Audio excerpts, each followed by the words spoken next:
So I went to a performance by NOISM, a dance company directed by Jo Kanamori, a really great friend of mine. And the performance was boundary and it was superb. We are living in a really difficult time. And of course, we are aware of own mortalities and the difficulties that this pandemic causes in our society.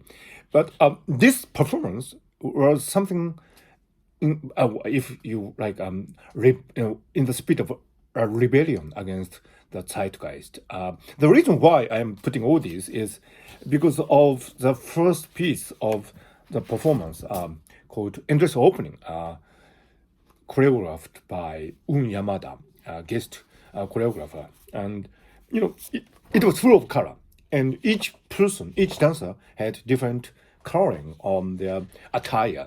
And what was wonderful was that it was genders. I mean, traditionally in dances, females and males, tend to assume different roles. But in Yamada's endless opening, there are no distinction between the male and female.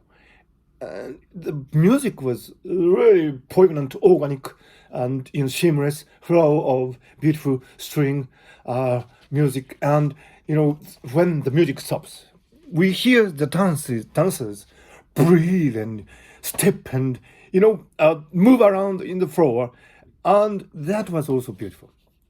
And in all, I think Yamada's endless opening was celebration of life, and it moved me so much that I put these colors on my, otherwise black sweater.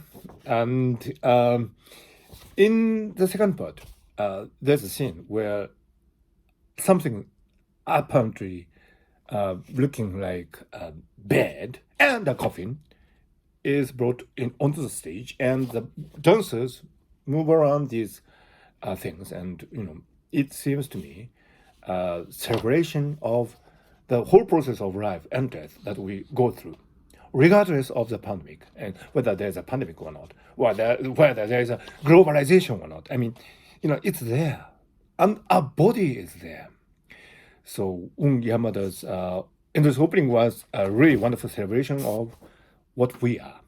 Now, the second part, Near Far Here, was choreographed by Jo Kanamori. And Jo Kanamori was actually one of the three dancers that appeared on the stage. And this was apotheosis of creators' drive to be original, and an animal spirit, if you like, to be different, to make a statement, and using mirrors and shadows.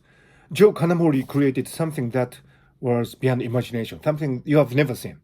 Of course, this is a really wonderful dancing piece, and there were moments where classic, almost statue-like beauty of human body was celebrated. And there were moments when the gentle heart of a man and a woman were being touched by waves of emotional ambience, and it was all there.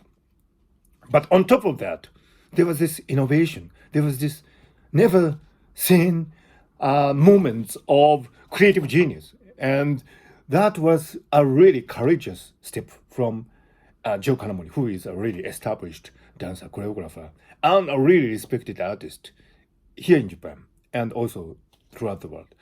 And the last scene was so poignant. I mean, this is a hint of what happens in the last scene. And the audience is left speechless. I mean, moved and applause. But, there was this silence, this aftertaste, this, a reflection of what has been and what would be.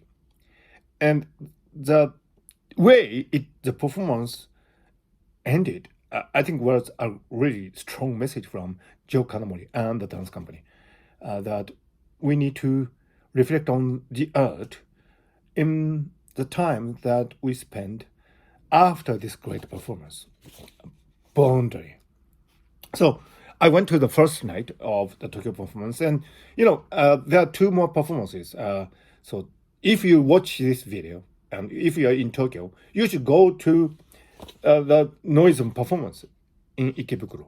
This is really great, and if you go there, you would be touched by the great spirit of dances and Nietzsche's Tanzen, and which we need in this difficult time. And your life will probably be revived, just like mine was. And probably you would, if you're lucky, you would get one of these, coming from somewhere. So I really strongly recommend to see this wonderful performance coming from NOISM and Jo Kanamori and Wun Yamada.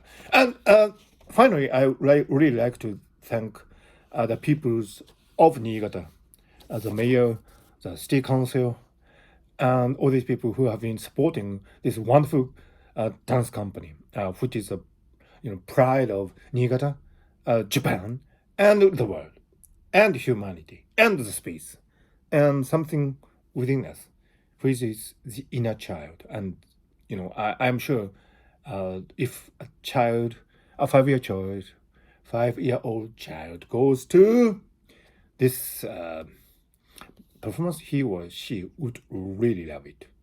So it's for everybody, regardless of age, gender, and political opinion. So see you there. In Ikebukuro, you should go.